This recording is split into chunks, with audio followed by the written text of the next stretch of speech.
So here we have CodeMap. This is the intro screen. There's a splash screen that pops up when you first get into the site. And what we want to do here is we probably want to click this and then click OK. All of this information is actually accessible when you click on the About button at the bottom of the site. So you probably don't need to see this again. It's a great way to just kind of shove everything in your face, but we'll click on the About button to access that information, which is here in the bottom middle on the right side. So the first thing it tells you is that you can access the old version of CodeMap if you click on that link, and that brings up what has been released in late 2015, so everyone's probably familiar with that. And that site's going to be gone in April 2021, so please get your feedback in if there's things that you really want this site to do that the old one did. But it pretty much does everything, but please let us know if there's anything you see. And then later on, down here, we have the recorded training from last time. We'll put this one up there as well, so the link is right there. And then also there's a user guide, which is a great reference. First page of the user guide is helpful tips and tricks for navigating the map, and then the next 3 pages are how to use the more advanced tools that have been added into this version. So a lot of the, anything that's not intuitive, although most is, will kind of be in bold, things that people will continually kind of struggle with. So that is that About page, and we're going to just kind of talk about everything that starts up here. We're going to move over here to the legend on the left side of the bottom row of buttons, and so you can click them on and off, and you'll see it kind of becomes raised when it's activated. And you can move the window. You can make it larger, smaller. You can even minimize it, and a button will show up over here. This basically, it's a legend. It shows you what every layer is. It shows you what the symbol means. Then moving along the top here, we have the address search bar. You can type in an address. We'll go over that later. And then we have a little link button here that we've added, that it takes you to links of some other sites. So another way to get to the old CodeMap right here. There's a way to get to the DHCD website. And you can even get to a gallery of some of the other tools that we've released. You can see CodeMap. You can see some other things we're creating. A lot of our tools are internal tools, but these are some of the ones that are available for everybody. And we're going to continue to add more to that. So now the layer list over here in the top right. This is probably one of the things it's like one of the basic things that's the most different from the original version. So I'm going to go over some of what it can do. The button exists above it, so to activate it, you can toggle that on and off by clicking. And you have 6 different layer groups here, and you can expand them by clicking the arrow on the left. So for focus areas, that's the one that's like everything we see now on the map. You'll see that in the legend there. Focus areas are in bold. That's the layer grouping and the layers underneath. So you can turn off the whole thing or individual layers underneath. You can adjust the transparency of the layer groups, which is cool. So I can click on these 3 dots on the right side, hit the transparency button, and I can maybe make this like 40% transparent or something. If you want to do that, why not? Then you can also click the 3 dots on a layer to see the description. So for example, you may not know what streamlined CE area means. You click on the 3 dots, you click on the description, and okay, this is streamlined code enforcement areas, and it tells you a little bit about that. So I'm going to talk a lot about the layers today, but I'm not going to go through every single layer and say exactly what it means. So a lot of people already know, but I think the best way to keep up on that is to just track what the descriptions are for things that you're unfamiliar with. All right, so you'll see the next 4 layer groupings are gray. We'll see those when we zoom in further. The other one that's available to see at the citywide level are boundaries.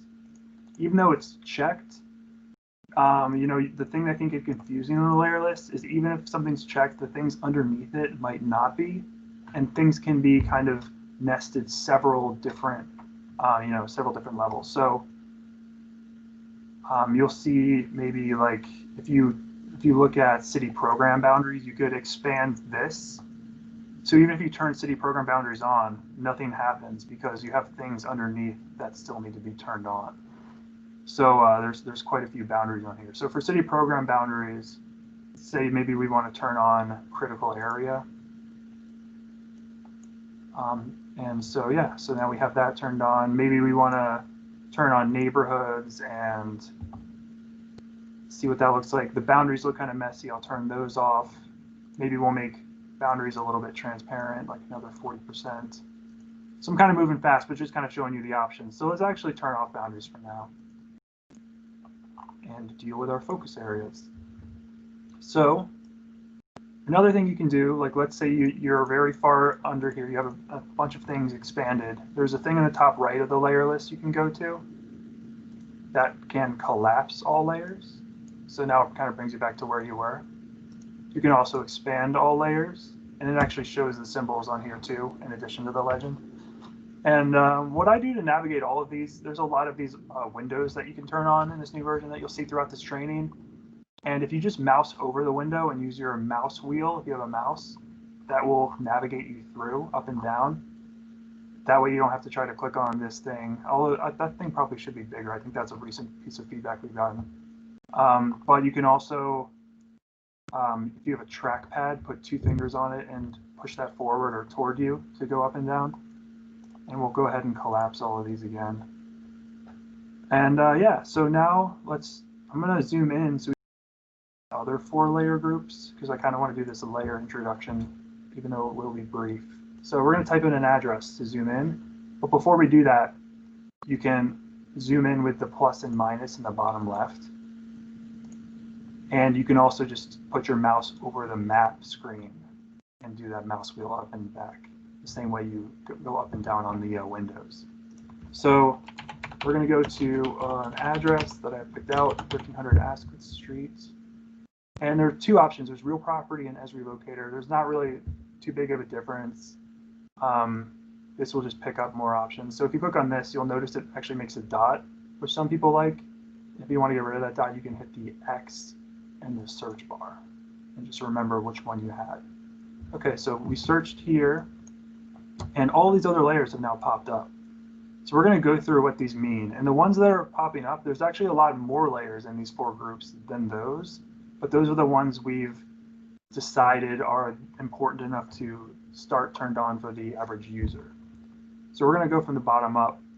Under property ownership, which is this second to the bottom one on the layer list, you'll see it has some layers underneath. There's owner occupied in purple, so that's the purple fill color. That means that the owner of the house lives there. There's public ownership. Mayor and city council properties are filled in green, and housing authority are in brown. And then moving up, we have demolition, vacants, and cleared land, which has recently rehabbed vacant buildings, all vacant building notices in red. So you have the red and blue showing whether things are vacant or whether things have been rehabbed and were once vacant. Then you have the vacant lots in these crosses. A lot of people kind of mistakenly think that the green means it's the land, but actually it's the cross that indicates that there's no building there. So like you see these 2 properties, there are no buildings. And sometimes the gray building outline on the base map can be not the most up to date, so it's better to use these plus signs to say, okay, well, there's not a building on that property. Then you have completed demolition and planned demolition outlined in brown and red. And this one was actually red, I'm pretty sure, last week. So that's a recently completed demo, I would assume. So as we move up, we go into permits and code enforcement. We have things that are under permit. You can see this property here is under permit. That, you know, it could mean a few things. Henry will talk a little bit about that later, but we have, it's probably like a rehab or something. We have receivership data with these yellow triangles. You'll see that these triangles here means it's a filed receivership and it's open and in process. And then the ones with the black hat on the top means that the receivership's settled. And then there are $900 citations that are issued with those red lines. And then we'll scroll up to land activity and transactions. And we have city disposition. We have available open bids, so properties that are available to purchase from the city.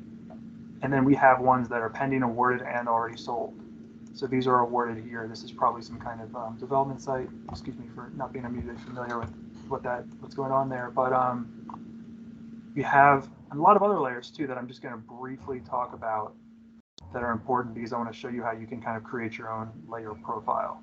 So we're going to introduce some other layers. So under land activity and transactions, we expanded that. We actually only have one of the 5 different layers turned on.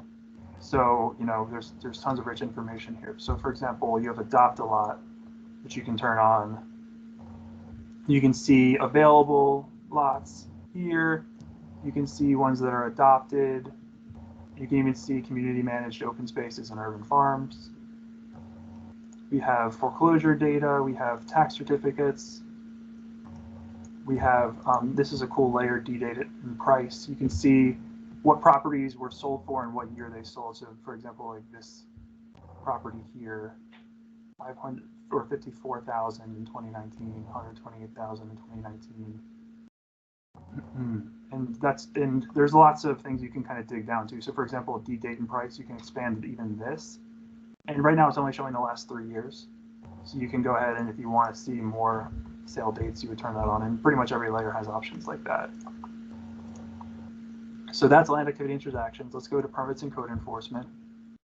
You can actually look at other open notices rather than just vacant building notices. They're also squares. And you'll see, I still have price turned on. We have interior, exterior, and interior/exterior. So you can learn more about those through the descriptions. There's open work orders, cleaning and boarding. It looks like this area they're doing pretty good. There's a lot of these C's that you see. Those are cleaning work orders that haven't been open too long. I think it's steps 31 to 60. And then some are 1 to 30. And then we have some other violation data. We're going to go down to demolition, vacancy, and cleared land. If we go under property types here, there's some choices, but under vacant building notices, that's what I want to talk about. If you dig down this far, you can actually see something pretty cool. You can see vacancy by year. So I'll go over that again. So under demolition, vacancy, and cleared land, you can scroll down to property types. Then under there, you expand vacant building notices, and then you can turn vacant buildings by year on. And so if you go down to that in the legend, you'll see the light pink now show vacant buildings that have been issued since 2015. So they're relatively recent. And then the medium red color, they've been issued 5 to 10 years ago. And then the darker red ones are pretty old and they've been on for a long time. So that's how I kind of prefer to see my map. So if you remember, that's actually, so I have that still turned on. Everything else that I was turning on, I turned back off, but we're going to keep this one on. And I'm going to show you, let's say you closed out of CoDeMap or you refresh the page or something like that. It's a new day, you're working on a new session. Well, this message won't be showing up because you clicked this. You don't really need that. But what you can do is in the bottom right here, it'll say, remember my layers from last time, and this will eventually go away. You can click the X as well. But if you click this line, click here to return to previous session, it will not only take you to where you were working, which to me is the less cool thing, but it will remember what layers you had turned on. So maybe you don't want to see any of these layers when you use CoDeMap. You only want to see the ones that are turned off or the boundaries or whatever. You can have your profile saved and just click that every time you use the map. So that's sort of the intro on the layer lists and the basic features. So I'm going to kick it over to Henry now to talk about the pop-ups and what happens when you click on a property. Thanks, Mike. I will share my screen. Okay, and so I think I'm in the same vicinity where Mike was, so when you zoom into a property, you will get all these layers appearing, and then I think sort of what the bread and butter of CoDeMap is for a lot of people is the actual property information. And bear with me while my pop-up loads.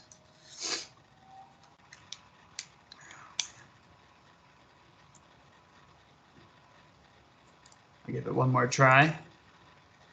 Okay, so you can see the address, you can see some of the basic information. What neighborhood are we in? Who owns the place? When did they buy it? What's the zoning? Things like that. And then we have these additional links at the bottom, and you can see here that based on this red square, that there's a vacant building notice. And so we can go in and click on notices here at the top, and it will take us directly to the live data. And it's important to note that this data is updated live. And so if you're seeing a vacant building, then it means it's still a vacant building. And you get the date of the notice that this vacant building was issued in April of 2018. And then you can actually go in and click on the PDF and see the actual notice. And so that is a great benefit. We also have citations. So you can sort of see what's going on if there's other types of citations. I believe this property was cited for a sign that was hanging off the building in a dangerous manner. You can also see permits. So this is a live look at what permits have been pulled. There's also a historic look. So we have permits, from 2016, and then also these ones are more recent. Moving on, you can see any legal action, a similar type of database that's been taken against this property. We also have the SDAT, which is the State Departments of Assessment and Taxation. So you can sort of see a lot more of the property sale information, who owned the building, when was it built, and any previous owners and transactions, as well as tax assessment information. You can see the block plat. Although these ones are more difficult to update, so I would not put too much stock into them if you're counting on them for the latest version, but that's something that we're working on. Here's a great tool, the NHOOD profile, short for neighborhood profile. And these are in the process of being updated, but basically they take ACS, census data, and compile it for each neighborhood. So right now we're in Oliver, and it'll give you demographic breakdowns, and the yellow here will compare to the neighborhood versus the rest of the city. You see housing market information, you see the gross rent, the average household size, and other more detailed data. This is a really amazing tool if you're sort of interested in comparing neighborhoods or seeing sort of what's going on in the neighborhoods. And these will actually be updated in the very near future using the latest ACS data. So please keep a lookout for that.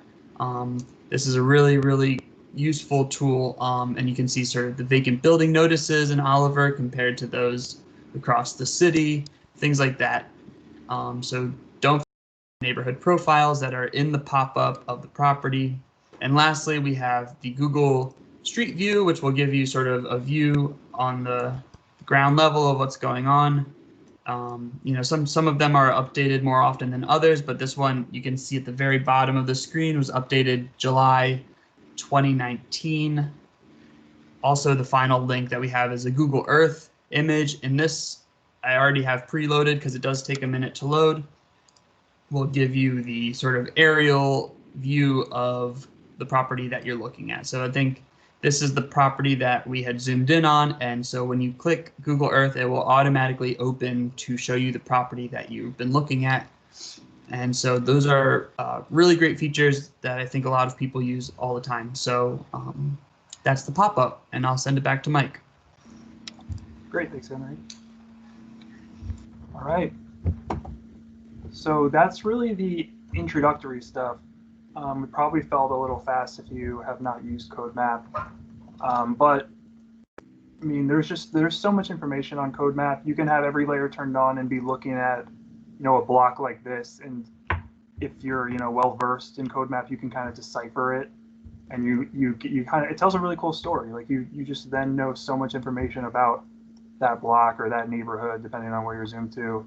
And that's kind of the power of it. But like Henry was saying, a lot of people will just come in here, they'll type in an address, they'll click on it, and then they get all this cool information through SDAT, through whatever. So yeah, that's really the introductory part of it. And so now we're going to get into the tools that we've added now in the new version. You've seen a couple of them, but the bottom here is really where most of them reside, specifically the middle 3 buttons. We have Customize, we have Analyze, and we have Share. And so we're going to click on, we're going to actually close off the layer and the layer list in the legend and click on Customize. You'll see there are 4 tools that show up here. The first one on the left is Base Map Gallery. And so as we look through, we see the bottom topographic default map is what's showing up now. Hey, Mike, I can't see your screen. Oh, there it is. Sorry. Okay, so you think it's good? Mm-hmm. It's okay, good. cool. Yeah, so we have a lot of choices here. We can click on streets to take us to a different one. There's a very light gray canvas. There's imagery, which this is the imagery that's available in Esri GIS. I'm going to turn off property ownership for now so we can see things a little bit easier. The quality isn't great. It's pretty up to date. Another imagery option is this Maryland IMAP one that's around, I think, 2018, maybe 2017, and it looks a lot nicer. But yeah, I just don't think it's as up to date. But it's very, very cool. And the OpenStreetMap is my favorite. I love all the information on it. You have things like bus stops. You can look at, you see churches. Oh, cool, there's a deli right here. But we're going to head back to that default topographic one. And that's the base map gallery. So we're going to skip over that one for now. We're going to go to Draw. So when you open this drawing tool, there are 2 tabs at the top. There's the plus sign, which is to add a new drawing. And then there is the list of your own drawings. We don't have any right now, so there's nothing in here. To add drawings, my favorite ones are, well, this one in the bottom middle here. This draws a shape. And then this one on the bottom right, this will just put text anywhere on the map. This one does a line, this one does a point. Those are pretty obvious. But let's see. I'm going to turn back on ownership. We're going to draw a shape on a potential development site that we've identified. So I just noticed that, this has been demolished here. So these are going to become vacant lots. And then these already all are vacant lots. So we're going to draw a shape around that by clicking on that button. That takes us to a new menu to select the settings for the drawing that we're about to make on the map. So we're going to call this drawing like dev site 1. Then we use this mouse wheel to scroll through the tool, just like I said. There's different templates of what you want it to look like here, but I'm actually just gonna skip over those. Because you can change the outline color and the color. Actually, no, I'll click on one. So if we click on this green one with a white outline, you'll see it just, all it does is it just makes the color green and then the outline color white. We're gonna make it about 50% transparent, and we're gonna do an outline width of 10. We keep scrolling down, it even says, okay, we can click this check box to show measurements. We're gonna show acres for the area. So now we start drawing. So we click to draw our first vertex on the map, which we could have done anytime. We don't need to select all these options, but once this menu's open, you can just draw on the map. So we click our first vertex. White's a little bit of an odd color choice, but we're gonna roll with it. And okay, this is a vacant lot here, so I want to include this. And I'm just gonna quickly draw around here.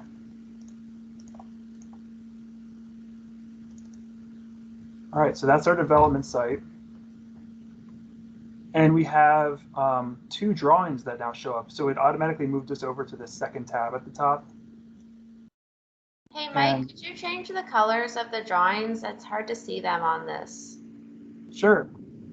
So we have the first drawing is our label or measurement label, which we can edit. We can also edit the color of this one here by clicking on the pencil. So maybe I want to make it that. Yeah. And then I can change the transparency. And I'm going to make the outline width larger. And then you just have to remember, if you do that pencil thing to edit the drawing, you have to hit the save button in the bottom left or it won't save it. So now it's saved that. And so you can edit the drawings. The X lets you delete the drawing. This one zooms you to the drawing. And you can also do some other cool things. So before we show you anything else, we're actually going to add one more drawing. We're going to go over here to the left, and we're going to click on the one in the bottom right that just adds text to the map. So whatever you make the name is what's going to be the actual text. We're going to call this development site. We'll make the font size a little bit larger. Change the font. And then, like, since we're on the screen, we can just start drawing.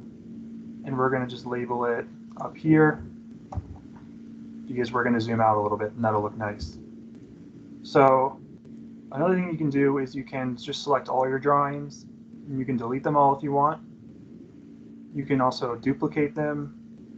You can also download them. So let's say you want to send this to a colleague that uses CoDeMap. They don't have any drawings on there, so you would download it. It's now in your download folder. Then you could email that to them. And what they would do, let's pretend we're them for a second. So I'm going to delete our drawings. And so on their screen, they wouldn't have any drawings. So they would click this upload button. They would choose the file that you emailed to them, and they would pull that in, and now they have your drawings. So that's a pretty cool feature on there. Something about how drawings work is if we close this tool, we'll still see the drawings, and we're going to see those drawings for the entire time we use this CoDeMap. But if we refresh, which I'll show you, we can refresh the screen, and we can return to the previous session like we did earlier. All our layers, everything are on. The drawing actually doesn't show up here. But if we open the draw tool, the first time we open it for the session, they're now going to show up for the rest of the session unless they're either deleted or if we hide them. So yeah, that's just like a real quick thing about that. So okay, we got our drawing. We're going to now check out one of the other customized tools. We're going to go to the Add Data tool, which, let me preface this tool by saying, if you know of a layer that you think would be useful to be on CoDeMap, just let us know. We already have 1,000 layers, so it's not really going to hurt to add a few more layers on there. And so if people are going to use it, then we'll definitely add it onto the layer list over here. This Add Data tool is a way to add a layer to the map that is temporary. So if you close out of code, you might add a layer to CoDeMap, and it's great because you can see it alongside all the other layers and overlay it. But then if you refresh the page or start over, that layer is now gone. So it's a temporary way to add a layer. And there are 3 tabs at the top. Searching is mostly for GIS users. You can use ArcGIS Online accounts to add layers hosted by ESRI and other people. You can use a URL. So like you can, there's another map like CoDeMap or something. Any layer that exists online you can add. Even if a table exists on a website, you can add that. It has addresses, and it would show up as points where those addresses are. Or file, I think, is going to be the most common way to use this tool. You can add a shapefile, which is like a GIS file, a CSV, which is what we're going to be doing, and then a KML is a Google mapping file.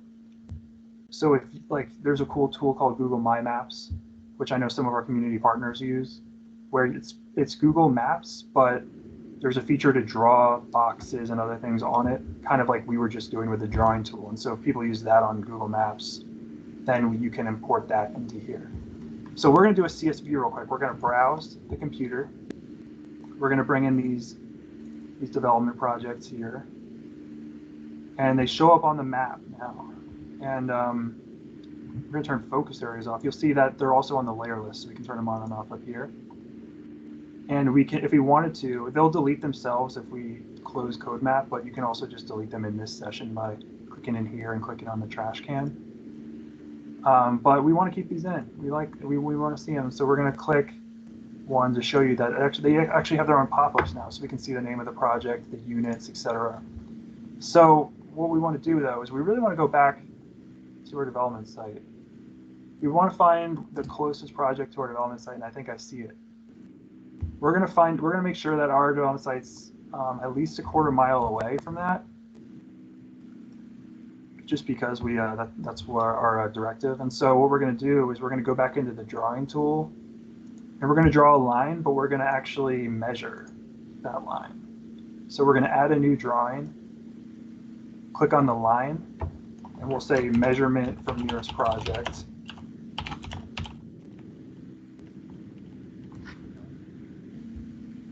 And we can click a template here. We can click show measurements in feet. So if we click from here down to our development project, looks like it's 1,327 feet away. 1,320 feet is a quarter mile. So I think we're good to go, and we'll continue on with our development site. We're going to add one more. We're just going to label the home project because the dots are a little bit small here. So we'll say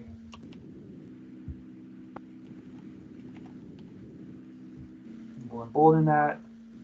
We got to make it the same font, and we'll pop that right on there. All right, so we're done with the drawing tool. So that's our this is our map that we have now. We're pretty happy with that, and we're gonna jump over the analyze section, and we're gonna go to the sharing because we need to share this map that we've now made. And we're going to click on that, and now you see two things pop up under share. There's the printer and the share. So we'll click on the printer first. This doesn't mean it's going to send it to a printer. This just means we're creating a PDF. So the defaults work very, very nicely for what you're looking at on your computer, but I'm going to change the title. We're just going to call this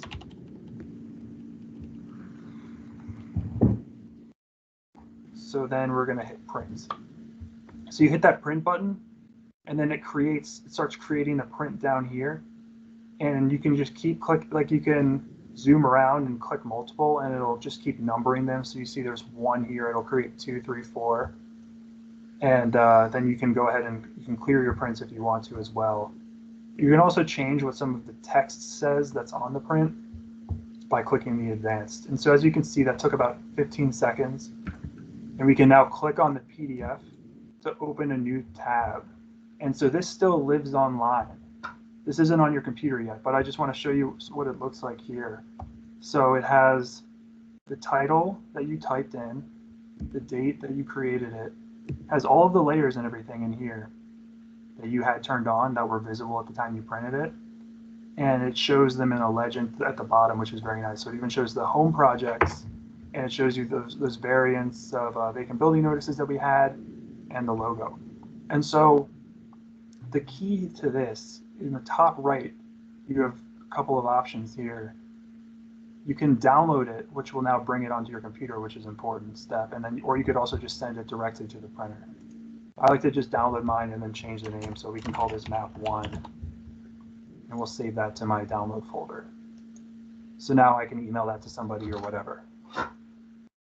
So we'll close out of that now that we have that saved. And I'm going to do another print of just the development site. And I'm going to go ahead and just click print here. And I'll show you this other share tool. So there's a way you can embed, by clicking here, you can embed this onto a website. You can just share a link to CoDeMap. Or you could even do some different link options. Like you can say, remember the layers that you have it visible. And it's going to make it a very, very long link.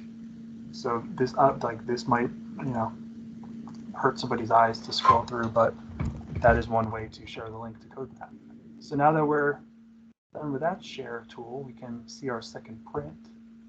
Sweet, a lot more layers. It's great. I wanted to see the ownership on here, so that was kind of a key map that we needed. So we're going to download this one too.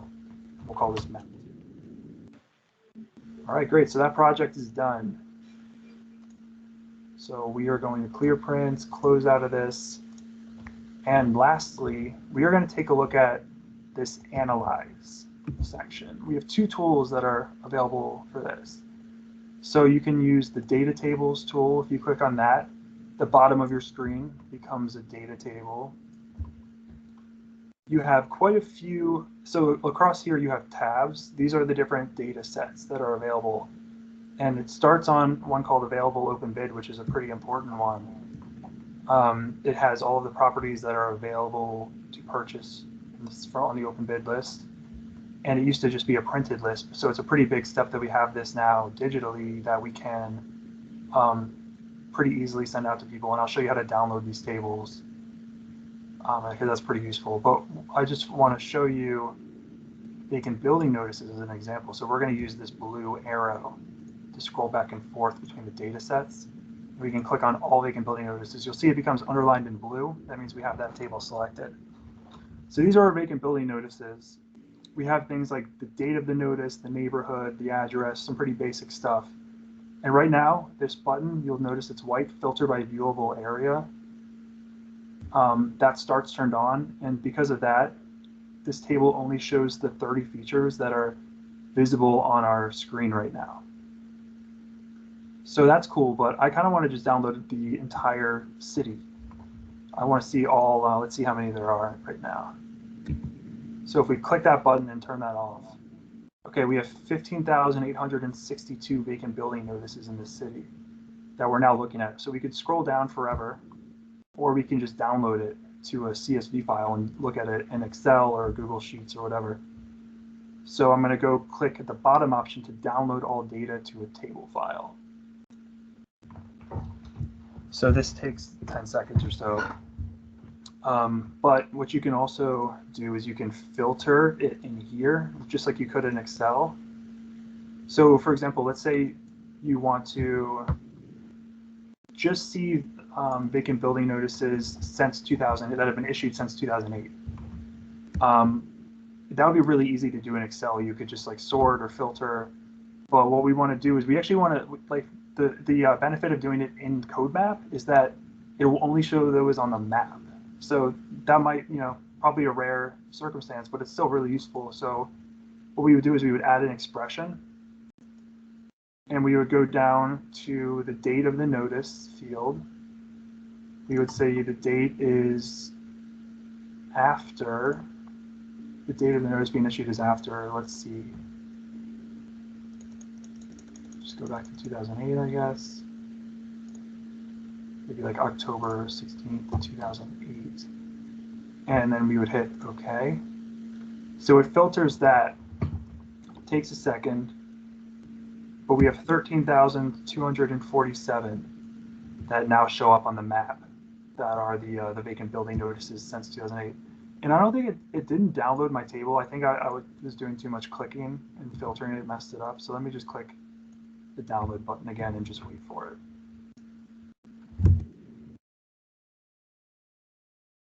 It should only take about 10 seconds.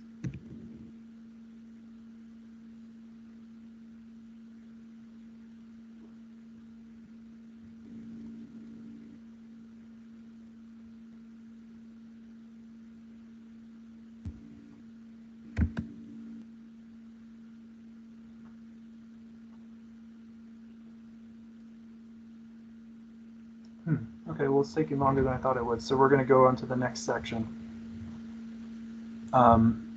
But what we can do is if I'm going to turn back on the filter by viewable area and head over to properties, because what we actually are going to do for this development site is we're going to try to get a list of properties that are around and adjacent to our development site, because in this properties table, we have so much information. And on the right, we have mailing address. So what we're going to do is we're going to send mail to everybody that lives adjacent to this development site and just let them know what we're doing. We somehow made it way farther down the process. So what we're going to do is like if we use this filter by viewable area, that's a really useful tool. But even if we try to zoom in, it includes all 555 properties that are around this view. So it's just not precise enough for us because I only want the properties in this square. So we're going to actually use a different tool. So I'm going to close out of this, and I'm going to click on this select data by drawing. And this tool is kind of similar. It has the same data sets available. There's 11-ish data sets that are available to mess with. And so a lot of them are checked. It just checks all of them that are visible, which is fine. We only care about properties, and that's checked, so we're good to go. So we can just start drawing a shape. So it's similar to the draw tool. We're just going to draw a box around here. We're going to double click to complete it. And it selects everything that we had checked within that box we drew. So we have 11 permits, 40 vacant lots, 10 vacant building notices, 8 recently rehabbed vacants, and 96 properties. So those are the things we're interested in. So what we can do is we can click on these dots now to the right of the properties and click download as a CSV. So now we have a CSV with those 96 properties with all of that information. So that's a really great thing to use. And of course, when you're demoing something, things never work out exactly as you want. This vacant building download took like 5 minutes or something, which is the longest it's ever taken. It is a lot of records though. But if we open that up, you can see this is just the vacant building notice table. It has all the records in the city. And we could have easily just done that same kind of filter for date or sort here like we did on the map. So it's really just kind of a preference thing, or whether you need things to be filtered on the map or not. And Henry, could you see my table that time? My Excel? Yes. Okay, cool. And so now we're going to look at those 96 properties. We're back on our development project thing. So we'll click on the features CSV that we downloaded. And these are the 96 properties that are in that box. So we don't really need to send mail to certain people. So this is going to be different for depending on what you're doing. But for my purpose, I'm not going to waste my time. I could send mail to all 96 of these properties, but to save some time and money, we're going to get rid of the vacant lots. So I'm going to filter. And there's so much data in here, that's almost a whole other training. But this is a code basically that says whether there's a building or not. So it's yes, there is no building. It's kind of confusing language. It's one of the more confusing things on here. But anything with a Y means that there's no building. So we wouldn't need to send them to those. So actually, I want to just have blanks here. And then we could even take out anything owned by the city, because we probably wouldn't need to send mail there. So just the blanks for the city-owned column. So now we're down to 51 records that we have filtered. You can see the mailing address here. So we could just send to these 51 addresses. And that is that. So back into CoDeMap land, we'll clear that selection. Maybe we'll go back into the drawing tool. We'll delete our drawings. No, we'll just hide them for now. Well, yeah, so that's sort of the complex tools of CoDeMap. And I guess I could open these data tables again and kind of just go through what's available. We have the available open bid, which is the list that you can, for properties available for purchase. You have the available adopt-a-lots, which is very useful. You have the active tax certificate data, so anything in the last 2 years. Permits, receiverships, vacant lots, demolition permits, vacant building notices, rehabs vacant building notices, and then this massive property data set. And just a warning, if you try to download the entire property data set for the entire city, that actually will take a really long time to load and probably won't work. The best thing to do if you just want tons of properties is to use the other tool, the select data by drawing. And this one only works if you're zoomed in far enough where it's not gray. So to select properties, you have to be at this level or closer. But what you can do is if you want to draw a really big area, you would start clicking. And after a single click, you can actually, as long as you don't single click, you can click and hold. And that will pan the map. And you can just continue your line. And so you could select half of the city or something like that. And, just draw this massive thing. And that will give you tons of information, like 3,400 properties that you could download. So that's kind of a workaround for that limitation. Just wanted to show everybody. So yeah, those tools are very complex, but they're very powerful. And I'm sure there are lots of questions So I'm gonna kick it back over to Kimberly or Henry. Yeah, we've had a lot of great. Thank you so much, Mike, for walking us through a very intense, a very intense set of tools. And again, just to remind everyone, this is being recorded. We will share the recording with all the attendees and everyone who signed up in about a week or so. So you'll be able to go back and use this as a reference. We're also exploring different ways to do shorter YouTube tutorials on some of these individual features that Mike shared. We've had a lot of interesting questions in the chat. I would encourage people to take a look. Some of them are related to SStat. We had a question about what type of file a drawing gets exported to. That is a JSON file. We've had a couple of people bring up issues with property owner information and also information on whether or not a unit is owner occupied. And all of that information right now we currently pull from SStat, which is a state database which we have no control over. However, there was a suggestion to use the homestead status instead of SStat. So our team will be looking into that, and hopefully that's another upgrade that we can make to the map.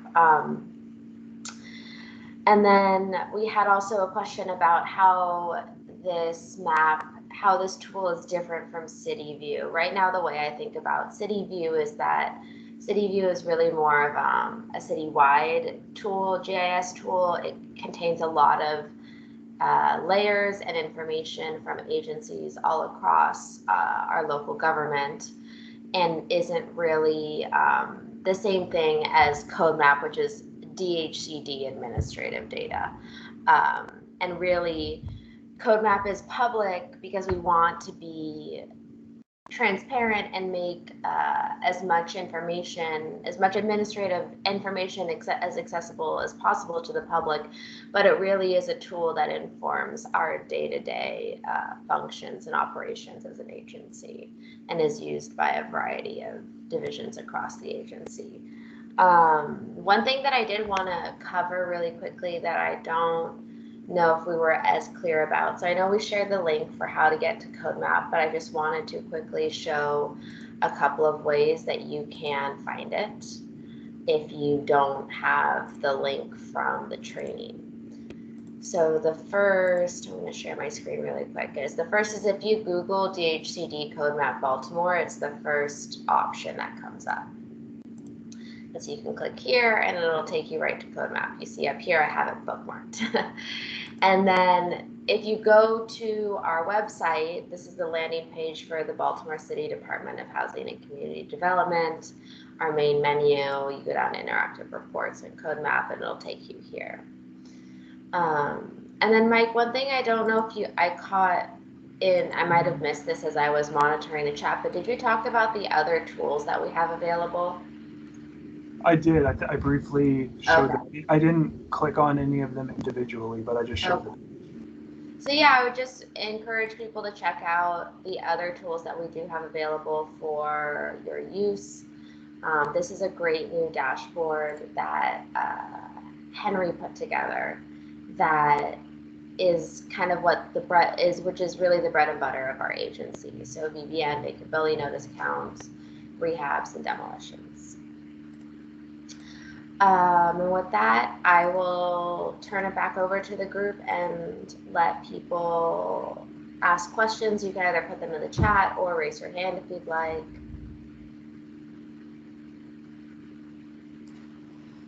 I will also add quickly that in the chat, I put the CoDeMap link as well as a link to an anonymous training feedback survey that takes 2 minutes to fill out. So that would be helpful for future trainings if you have any suggestions. I'll also include these in a follow-up email to everybody, including the recording as well.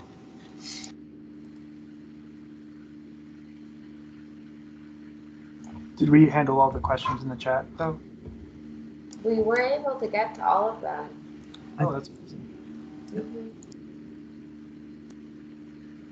And also something, so we had one person in the chat who wants to be able to use the drawing tool and then import it to do some sort of illegal dumping analysis.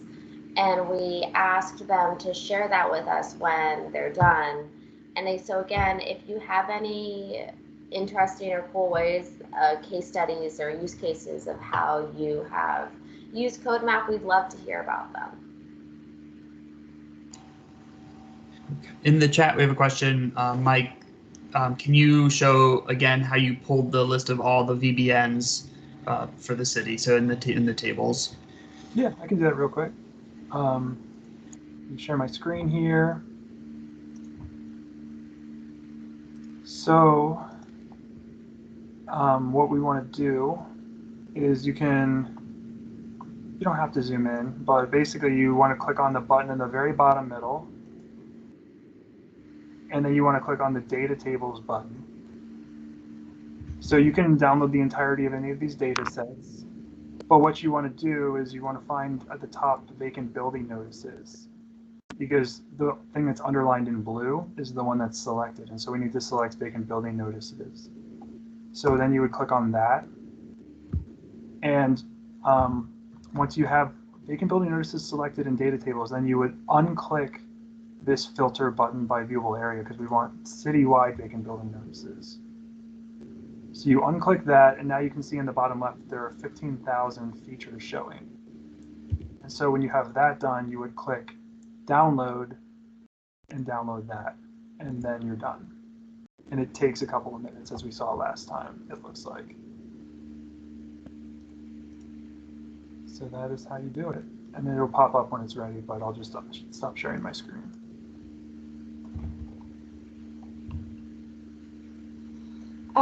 We have more questions for you, Mike. So the first is, can you show again how you activated the first drawing tool that you used? Activated. Like basically how you used it. Yeah, Can you just do the demo again? Mm-hmm. So I'm going to close out of the data tables. And the one that has drawing in it is this customize one. And drawing is this palette. So we click on that. And it loaded my drawing, so I'll delete these.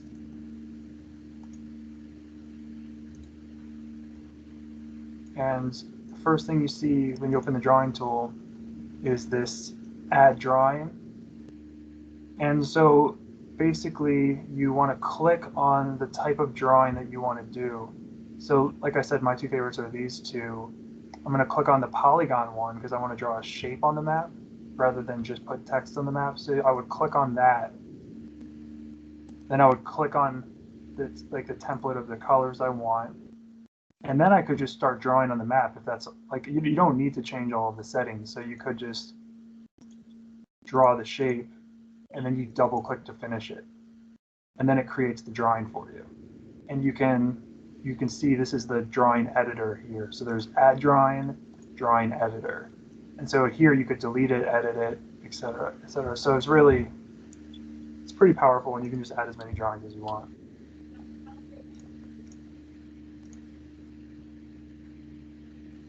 Was that okay? Was that too quick? No, that was great. I would maybe consider keeping your screen shared. Okay, we got some more piling in. Yeah, we have a question about instruction guide to using CodeMap, so maybe you could show how you could find that again. Yep, so you have the About button down here for extra information about the map. This will be changing, but if you click on that, you can access the recorded trainings and the user guide.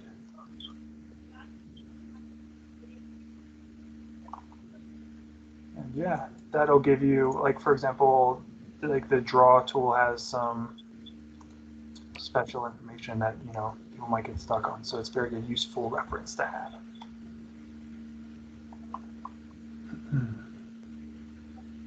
Okay, we've also had a question about property registration and licensing data and getting that into CodeMap. That's a really great question. It's something we were just talking to our IT department about 2 days ago, maybe, or was it last week? I think it was last week. These days all blend together for me. But as Henry dropped into the chat, there is a way for you to search individual properties.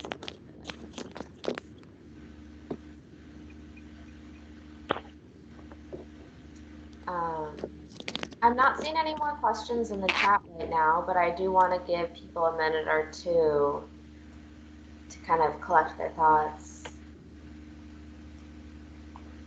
Feel free to drop anything else in. And moving forward, we will send a follow-up email with all of our contact information. So as you're using this and other questions pop up, please feel free to reach out to us, and we'd be happy to point you in the right direction or give you another demo if that's something that's needed. I'll also add, while there's no questions, that we want as many people as possible using CodeMap. And so it's not just for DHCD, it's not just for city employees. I know we do have some community partners on here, but please share with friends and family. And the more people using it, the more this public information gets out there. So please feel free to share CodeMap. And it looks like we do have some questions coming in. I see, Rosalind, your hand is still raised. Do you still have a question for us?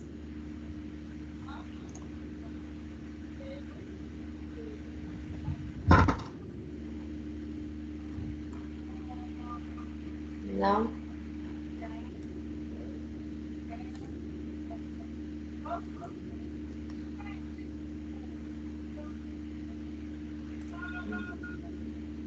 Okay.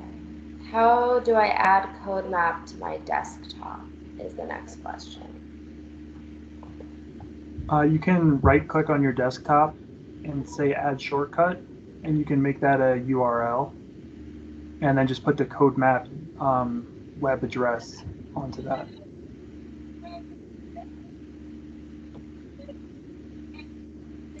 Okay, next question. Do your data sets have common property identifiers so they can easily be cross-referenced? Yeah, it's a great question, David. Block and lot is how we do that. So block and lot is key. It's the key to being able to merge other property-based or address-based data sets. Yeah, that's a good question, because like we do have some, like these are all individual data sets, right? And so if you want to see where there's overlap between them, you'd be using the block lot, which we have available in every single one of these 11 tables. That could be something to explore, to maybe add some tables that are already combining lots of things. So yeah, but block lot for now. Yeah. I'm sure it looks like David's at the finance department, so I'm sure. Yep, just want to make sure block lot was available in all of them. Yep. So I'm sure David has his own data that he'd like to merge.